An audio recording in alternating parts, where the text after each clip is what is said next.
Hi, everybody. Welcome to a very special Prog Report interview. With me, I have two members of the legendary band Echolyn. We have Chris and Brett. Hey, guys. How you doing? Hey, Roy, great to see you. Thanks for having us. Nice to see you, Pleasure. Roy. We may get Ray Weston, who may also join. If he does, we'll weasel him in here a little bit and get him on board. But happy to talk to the two of you. I just became aware that you guys had albums. There's two albums coming out just recently, and was happy to get them to check out from you, Brett. And man, I'm just so blown away by these two records. And I always worry that when I say this to bands I'm talking to, they will not believe me. But because I'm just blowing smoke up their ass. But I'm, in all honesty, they're amazing records, and I can't not stop listening to them. Thank you. Well, if you figure if we keep the level of goodness way down here, everything should just be. If you hear a little bit of it, you're like, "Wow, it's way better than that." So that's what we're trying to do. And if we always wait 9 years between releases, people Exactly. are desperate Yeah. to hear something. That's not nothing, there's something to that, right? So let's talk curious. about. Yeah, I I'd be just wanted to. curious, So I wanted to you know, give why. I just wanted to give the names of the albums here real quick, so we don't forget Yeah. about that. So we have Time Silent Radio are what the albums are called, and there's one album that's called Time Silent Radio 2, and the other one is called 7. Deliberately with the lowercase Roman numerals, we have to get that correct. But so I'm guessing, very simply put, they're labeled based on the number of tracks on each album. Is that right? I mean, that's ish. It's part right. of that. Yeah, definitely part of that. And you notice the 2 is a major 2, not the minor 2. Correct. So That's right. that's So- another thing. Yeah, Yeah. so the two has two really long epics. One is about 16 minutes, the other one's 28. I think it's about 28 minutes. Correct. And then the other one has 7 sort of normal length songs, right? 5, 6, 7, 8 minutes, things like that. Still very lengthy, but a lot of stuff in there. What's funny is, like, normally when you get these long songs, these 30-minute songs, sometimes those can be the ones like, oh man, I don't want to, I can't sit through that. It's like so long, right? That's my favorite song of all of these. It's the one I listen to the most. So it's just Wow. outstanding. Okay, Well- enough of me just going nuts about these records. Thanks. But I want to talk to you about. Well, let's go back a little bit. I mean, you guys have been around now a while, right? 35, almost 35 years. Are we? 35. Since the fall of '89. Yeah. That's crazy. That's amazing. Yeah. And the first album was in '91. I have some notes here. Then, Mhm. I think a lot of people know As the World, the major label album from 1995. Hey, there he is. Raymond, Hey guys, sorry. no worries. Winter Um, Wonderland out there. That's okay. Hi, Ray. Pleasure to meet you and have you on. I'm Roy. Roy, nice to meet you, pal. Thank you. All right. So, well, you missed me telling the guys how terrible the album was for about 10 minutes. We're in sync on that. That's fine. I tell them that all the time. We go back and forth. No, but for real, I The would worst start piece of over, crap but I out think there. we talked a lot about how great these albums were and how in love I am with them. I know we're just diving into a little bit of the band's history here. So, you had the big record on Sony back in '95, As the World, which is, I think, just a beloved and respected album in prog circles for sure, for me as well. But it's been almost 10 years, 9 years, I guess, since the last one I heard you listening. Mhm. I mean, I'm assuming very easily that COVID played a part in the delay on this. Is that fair? It did. Yeah. So talk about that whole process. I mean, I guess you started writing, and then what transpired, and then got you guys back in to finally releasing these. Anybody who wants to start, go ahead. I'll start and then you guys can piggyback. I mean, we didn't even know if this next project was going to be Echolyn. It started just with, a few years after I Heard You Listening had been released. We connected, and I was now living in Southern Delaware. I used to be in Pennsylvania, very close to these guys. And I just connected with Brett, and he's like, look, I got a bunch of songs I'm working on. I said, yeah, I have a notebook of stuff too. Why don't you just come down for an overnight, and we'll sit at my piano and we'll see what happens. And within that meeting, a bunch of ideas were already shared, including On We Blur, water in our hands. And Brett, you showed me something of yours. I forget which one it was. Yeah, I showed you Boulders? radio. I showed you radio waves. I That's it. showed you. The boulders on hills, maybe. I don't think I had that one was ready yet, but there was another. Oh, it might have. Well, you knew cul-de-sacs and tunnels a little bit already too. Yeah, yeah, you're right. So we had a bunch. Yeah, and it was just a Saturday afternoon, and then Brett went home Sunday morning, and then Brett reached out to Ray and said, we're not really sure if this is going to be an Echolyn thing because we didn't have an active drummer at the time. Right. And so just next thing you know, a couple weeks later, Ray's coming down with Brett. And then we just kept that going. It was, once a month usually, sometimes once every 6 weeks. And most of the writing happened in Selbyville, which is where I was living at the time. And it was all pretty much just acoustic piano, electric guitar through a practice amp, bass guitar through a bass practice amp. And we recorded them. We were putting them on our Facebook page, little snippets, right, little teasers for our fans to let them know we were alive and well. But it became pretty apparent pretty quickly. This was going to be Echolyn because it's the three of us. And the three of us have always been sort of that core songwriting team. And then Brett and Ray have always been sort of the dual lead vocals. And so once things started to fall into place, all we had to answer was the question, who's going to play drums? And that is Jordan Perlson, who's a former student of mine from Abington Friends School in Pennsylvania, where I used to teach. He now lives in Nashville. He's become almost the number one session guy that they're calling in Nashville now. He's connected through so many people. And he had been in the Blue Man Group. He went to Berklee College of Music. He was on tour with Tiger Ikoshi over in Asia for a bunch of years. I mean, he's a session guy who we called up and said, look, you played on Cowboy Poems for 3 songs. What would it be like to come back around and rejoin Echolyn? And the rest is history. And then Brett and Ray, I'll let you kind of pick it up from there. Yeah. That's pretty much it. We stayed in touch too, just on a obviously a friendship level as well, the three of us over the years. Like Chris said, it was about a 3-year period between 2015 and 2018 where we just stayed in touch. We weren't creating any music. I was working on a solo album and then the Rise Twain project.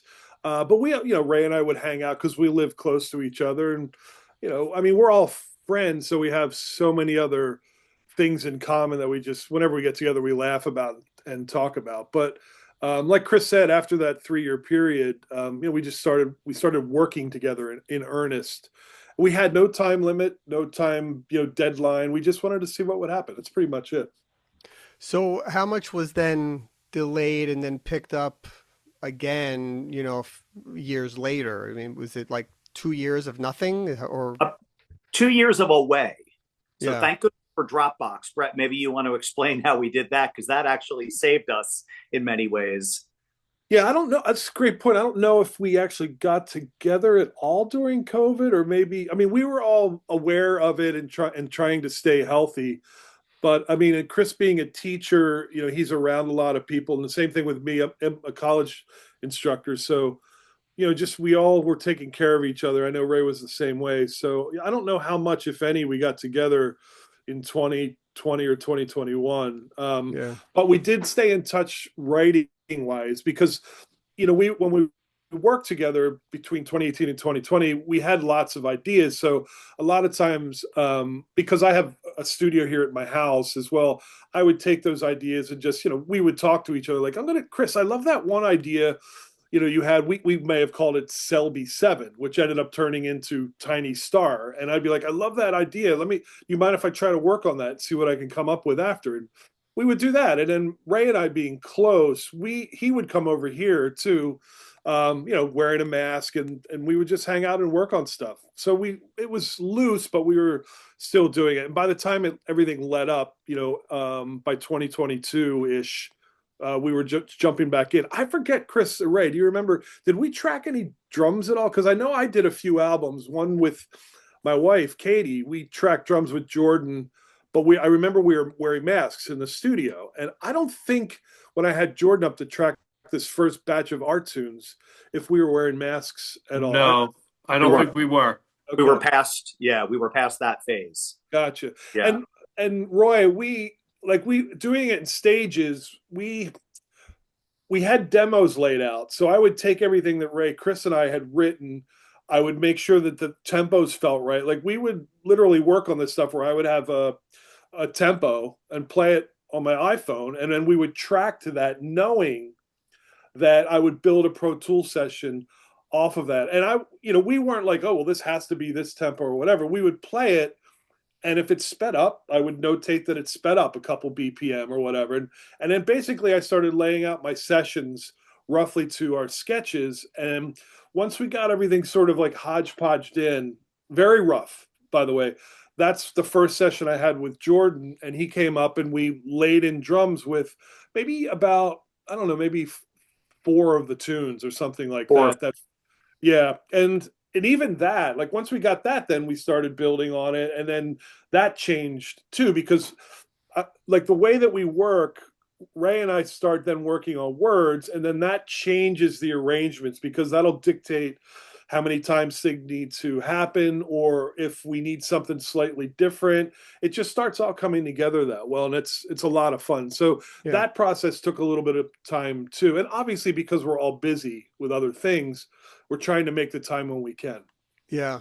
What, Ray, let's get you involved a little bit here.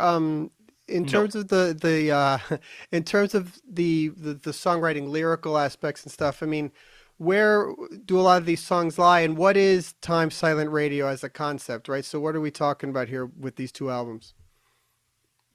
I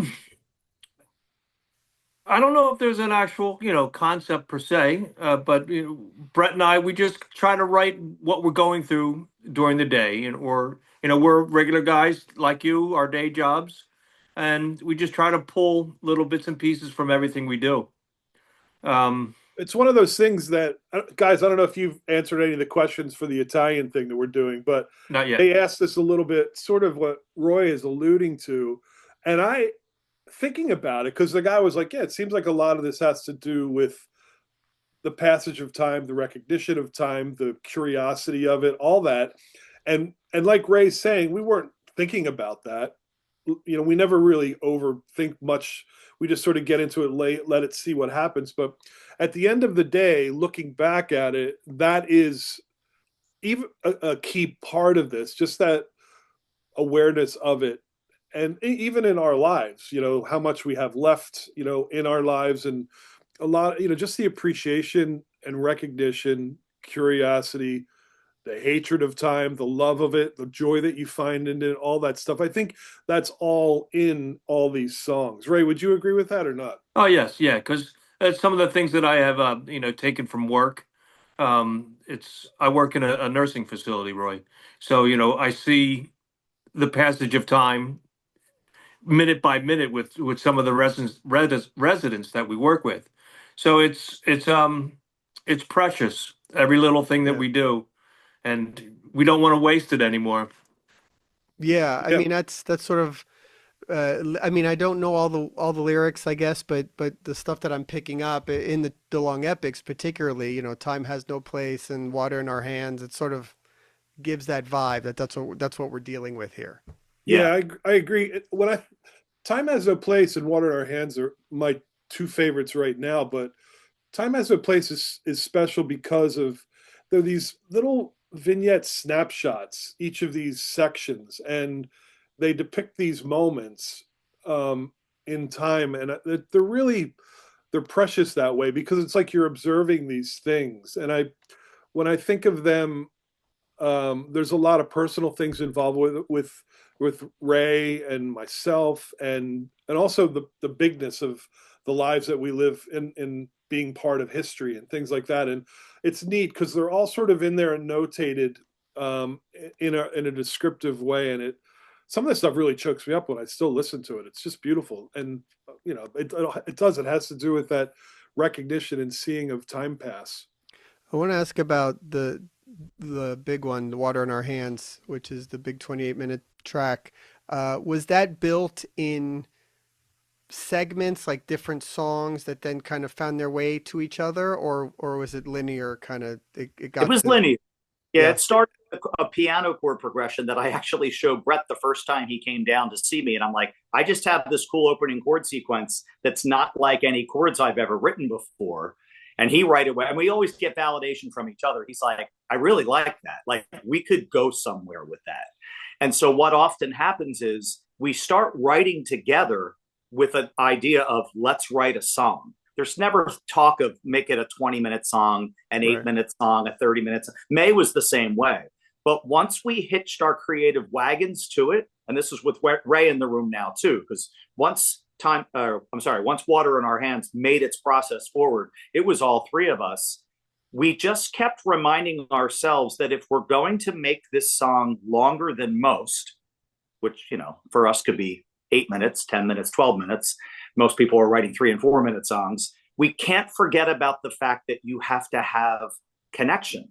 So the music needs to visit itself and revisit itself. The music needs variation. The music is allowed to go back in a different key so it can be transposed. We did things with time again. So Brett mentioned like recording with a metronome. So saying, okay, so the last time we did this section, we were at 83 beats a minute. Maybe we should jump it to 123 this time because that'll make this section feel a little different with the pace being quicker. And just having fun with knowing the fact that this is our song. So we can do with it whatever we want. Yeah, it's a blast. But, but at the same time, you want it to be a package that you can hand off to a listener like yourself and others who can still get it. Like it doesn't fly over their head. Like there's still a song in it. No, it really all connects well, and before you know it, you're at the 20-minute mark. Like, it just flies by because all the parts make sense and they move together so great. That's and a then big compliment. Once you learn the song, you know the payoff at the end, which is that's the part, the last 6 minutes, right? The Water in Our Hands part, which is just the greatest thing. Yeah. So then you're like, okay, I'm almost there. I'm getting to this ending because you know the ending is the payoff, and it's such a great moment. Talk about that last part. Yeah, well, before we talk about it, I just want to piggyback this, Roy. I've been telling people when they buy the albums, they're like, where do I begin? And I said, you know what? It might feel weird to start with 7 before 2, but 2 feels like the end of the project. Right? Instead of putting out a 90-minute double album, we did 2 45s. I've just been suggesting to people, start with 7. They're smaller bites, right? It's not as long. And then move to 2. Because if you're still interested after 7, there's no way you're going to turn 2 off. And of course, 2 starts with the 16 and then ends with the 28. So in many ways, it is almost like serving a meal to someone. Like you can't just throw all the food on the table at once because sometimes that's just overwhelming. So it's like starting with a salad and then maybe having a little hors d'oeuvre. Then so I know that's a silly analogy, but I think it helps people who sometimes are daunted. You said it earlier. If I see a 30-minute song on an album, my first thought is, do I even have that time? And there we are back to the element of time, right? Right. Yeah. I mean, look, in our world, in the Prog world, we're presented with long songs regularly. So, you're judging a lot of these songs against the Supper's Readies and, and all those things. Like, is this 30 minutes worth my time? Well, again, so, but happy to say this is absolutely worth it. But you don't always know that going in, but that's what this music is, and that's the joy of it. But having having it be an actual song with a part and an ending and a thing that has a payoff is what makes it work. I'm so glad that you said that, Roy, because it does feel like a song. It's not just a bunch of things strung together. I think, at least from our part, the three of us, it's harder to write those kind of a piece of music. And like Chris is saying, we didn't set out to write it long. It just, we're aware of the song and we're kind of like seeing where it goes. And sometimes you write a song where you're in it and you're like, you know what, this feels like we're at the end. And this one just carried on a little bit longer. And the longer it got, the scarier it gets too, because you're also like, well, we can't lose the plot. Right. We have to make sure that the stuff from before is working with the stuff after. It's not just like, let's do this, these different things. So it gets a bit difficult that way from a songwriter point of view. And I'm so glad you realized and found that ending was a payoff and yet still part of all this stuff in the beginning. And Guys, I want to say this to Roy. He's the only person that will tell this to, at least for now. But I think it's worth saying because it'll be a little nugget out to everybody. But one of the cool things about the song is that all the changes in tempo, as far as feel and things like that, are all oddly prime numbers. So all the BPMs are all oddly these primes, which ties in with the 2, which is a prime, and the 7, which is a prime. And I don't know if anybody's ever done that before, but we'll share that with you. We'll see how many people watch Now, this. did you know that, or did you plan for that? Not at first, but then we started doing it as part of the writing. Yes, That's we funny. caught ourselves. We just all of a sudden realized these are odd numbers that aren't necessary. A lot of people write in like 120 BPM. Sure, Like you default to a random even number. That's like yeah. rock tempo. We would caught play something, and then Chris or I would be I play that piano lick, and I'm sitting here tapping it in, and I would do it, and we weren't thinking of it. But then after a few times of getting together, I don't know why it hit me, but I'm like, are these prime numbers? I started looking them up, whatever it may have been, 151 or something. I'm like, that's a prime number. Like, that's a prime number. And then, I think after 3 of them, I'm like, this is kind of cool. Now that's super math rock right there. And then we kept it going. Like that, right. That That's was very fun cool. for us because whenever we started a new section, we said, well, it's got to be a prime number. Because remember, we've already done that. We're going to piggyback the prime idea. So that's very cool. Yeah, you're the only person that knows that out of everybody. Should we leave that in the interview, or are we keeping it a secret? Put it out there. All right, awesome. Think it's cool. Little Easter egg. The cool thing is there's more for people to discover than just that. Like, that's one of our Easter eggs. Absolutely. In terms of the vocals, the harmonies are so great, and but at times it's really hard to tell who's singing what part. How do you guys work that out? Ray? I think, like, say, if I come in with an idea, maybe I'll take the lead on this part, and Brett will come up with the backgrounds for it. Brett and I have sang together since 1985, so we kind of know. I can feel into his vibe, and he feels into mine. And it's funny sometimes when I listen back, I can't tell who's singing what. Because if I feel that I should be singing a certain part, but nope, that's Brett. Then Brett's singing that part. But we always have fun doing that. Yeah. And a lot of times the difficult part of realizing who's singing what with Ray and I specifically is that he and I will cross a lot of times. We're not singing parallels. I'll go down under, he comes above, and that. So it gets, like Ray said, if God for whatever, if we ever go out and play one of these songs, I got to go back into the session and be like, oh right, that's what and then Chris came up I think 1 or 2 times to my place here, and then I had a list of things I was like, you got to do something here, and then of course he gets a fresh perspective too of like, oh, let's try something here. It's like, yeah, let's do it, and then that adds a little bit more of that texture to it as well, which is great. We've been doing it for so long, it's really easy and it's fun. That's so what glad you enjoy it. Yeah, vocal counterpoint has always been fun for us because we treat our voices and our singing parts like they're another instrument. And so they are telling the story. They're telling the story of the line, of the lyric, but we've always treated our voices as like another layer, another texture. It's like adding something else to the mix, but always warranting it. Is it too much or is it just enough? Yeah, it's always based on the emotion that you want to bring out of a chord, right? So you try to find the right notes for that. If you want to add a little tension, you find, if you're playing a C major chord, right? Hey, let's throw in a G sharp in there to bring a little bit of tension in that chord. If we're singing something, we want it to sound beautiful, and let's sing the major 7 or the 9 or something like that. So we look for those kind of things, and it's a process that I think all of us really enjoy. Mm-hmm. That's also Ray's superpower, because Ray has a way of finding melodies. Brett and I will laugh and look at each other like, I never would have sung what he's singing over that. But it's always brilliant because he goes to a place that no one else would go to and gives the song their own twist and uniqueness, which is awesome.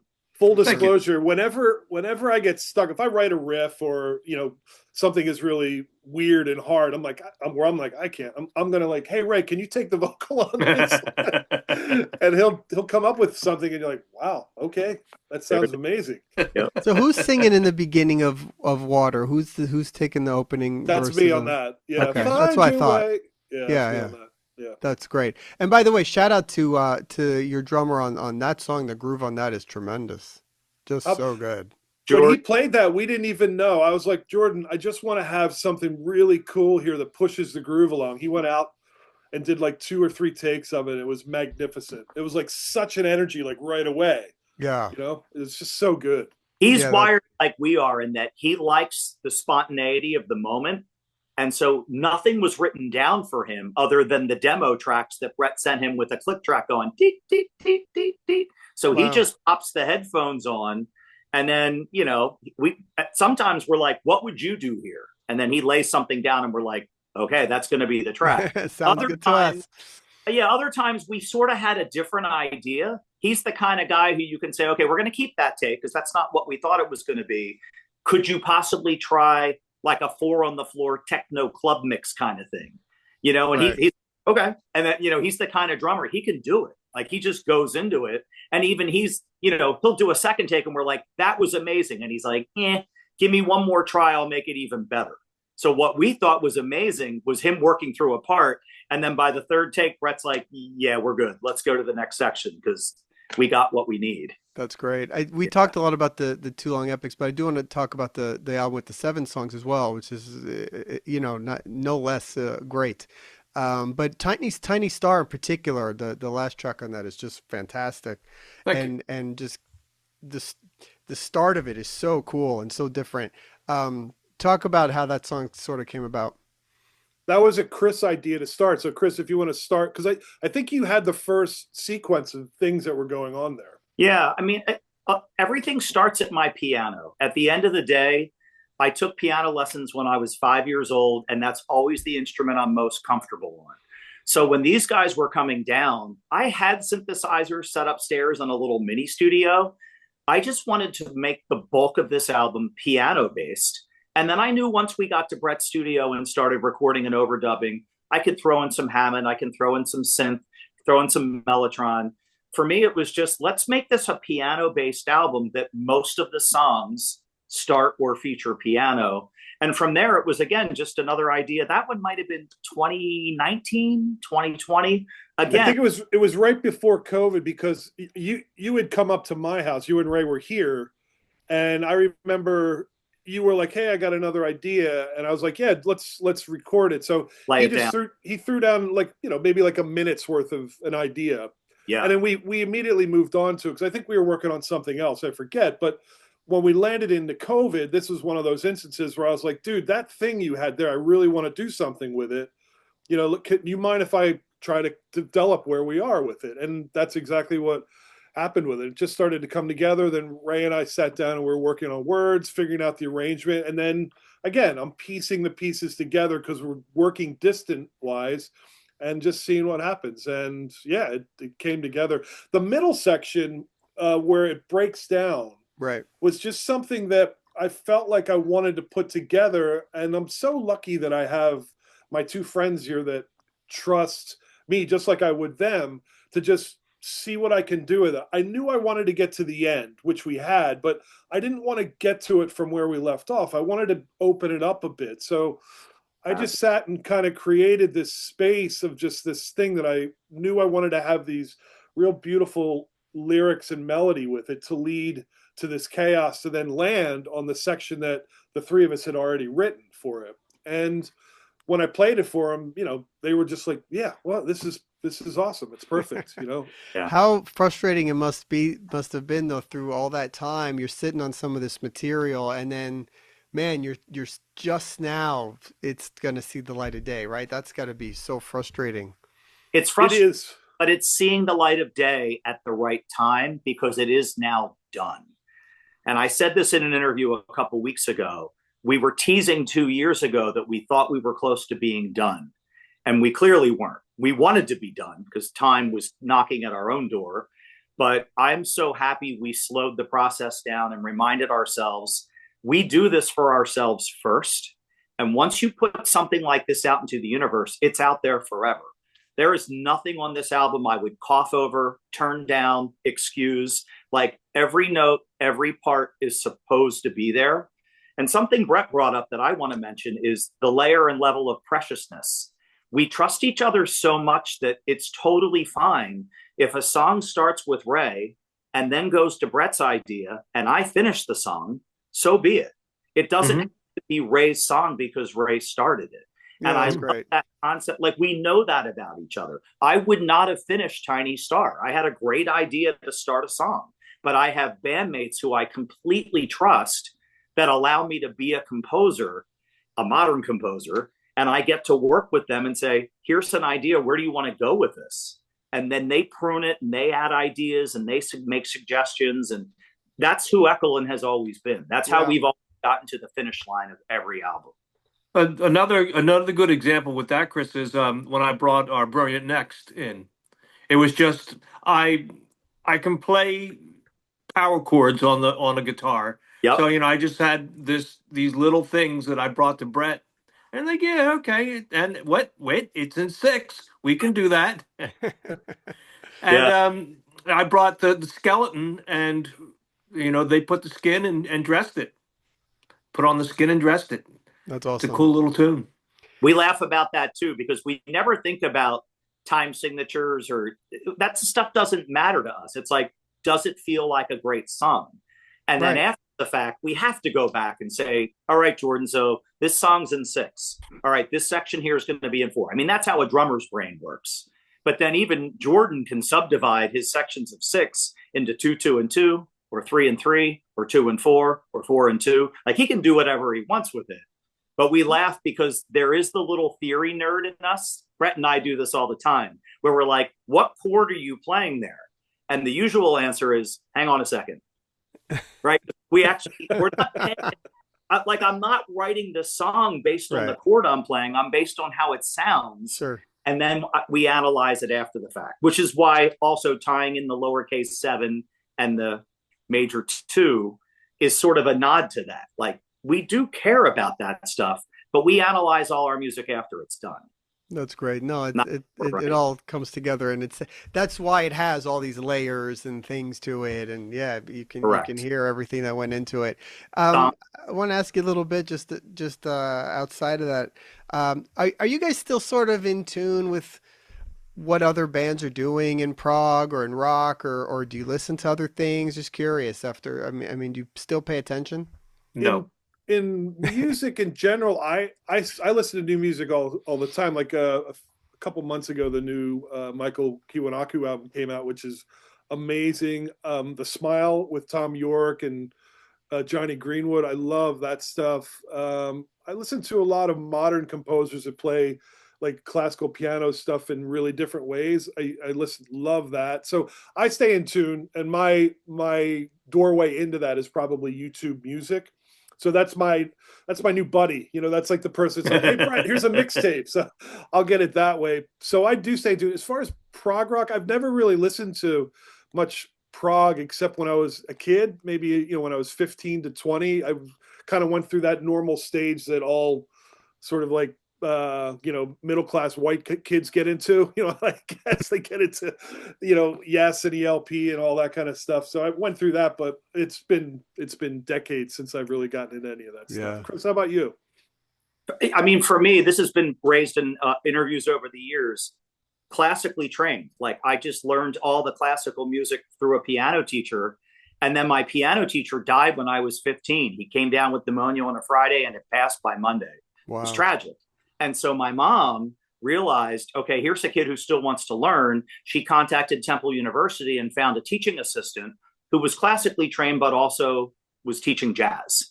And so at 15 years old, which for most people is probably kind of late, I started all of a sudden learning how to do different kinds of chord progressions and how to improvise. And more importantly, I started listening to a lot of jazz. And that it kind of threw open the barn doors. At the same time, I'm a product of the 80s. So when I met these guys, mean, I was into Motley Crue and Bon Jovi, and I mean, typical teenager, right? 15-year-old in 1985, AC/DC, Back in Black, Pat Benatar. I listened to all that, Right. but I missed some music too. So something I find now, having just had a recent birthday and the holidays, I always tell people, buy me iTunes gift cards because I love having money to buy new music. So last week I went back and bought 2 Punch Brother albums. I love the Punch Brothers. They're like really eclectic. Feel, and they're just awesome. But then I went and bought 2 Herbie Hancock albums from 1974 and 1975. And then I actually did find, I didn't realize they were progressive. There's a band called the Pineapple Thief. Oh, and sure. for whatever, I've never heard them. So Great. like here, Great band. me, I'm just clicking on links going, there's a couple cool songs. I bought it. And so what I love is, like, although I have all that steeped tradition of classical and jazz, I'm still a kid in a candy store at 55 years old, getting iTunes gift cards and going and finding new things to buy, and then getting inspired or re-inspired from the time I missed them the first time around. You know, like a Herbie Hancock.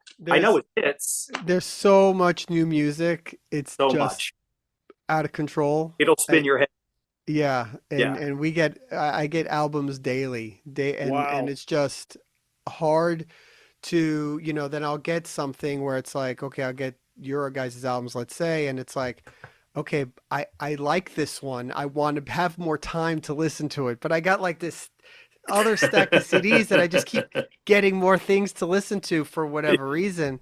Yeah. And it's like, okay, but let me find a minute to like put this thing on that I want to listen to, it's so, it's like first world problems, but it is there. Real quick before I know I'll let you guys go, but do you think there might be a chance to do a show, maybe one of those Prog Stock festivals or something like that for these albums? Are you talking about doing anything? We haven't talked about it yet. I think that's down the road. Right now we're so focused on our normal life things that we do as far as our jobs and getting this album out there, which is, it's just taking up all of our time in a beautiful way. Don't get me wrong. But as far as playing live, who knows?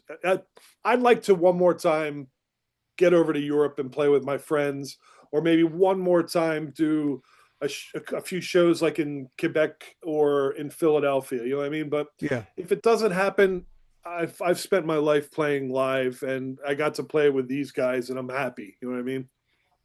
Yeah, fair enough. Hopefully that something like that can work out. Again, guys, the 2 albums, Time, Silent Radio, parts 2 and 7, out on March 7th. What's the website where people can get the albums, guys? It's the name of the band, Echolyn, ECHOLYN.com. That'll take you anywhere you need to go. We've had that refreshed and updated for the release. And that's our landing page. That's where we're finding new fans, but we're also reconnecting with former fans and friends who maybe thought we weren't doing this anymore with the 9-year gap. Awesome. Yeah, listen, guys, these are 2 of the best albums you're going to hear this year. I can't stress how great they are enough. This was awesome. Thank you so much for giving me some time, guys. Pleasure to have a chance with you. Thanks, Roy. Thank you, Roy. All right, guys. Be well. Okay. Hey, thanks for checking out the podcast. Don't forget to subscribe to our YouTube channel, wherever you get your podcasts. Follow us on all our socials and ProgReport.com, and we'll see you all again real soon. Thanks.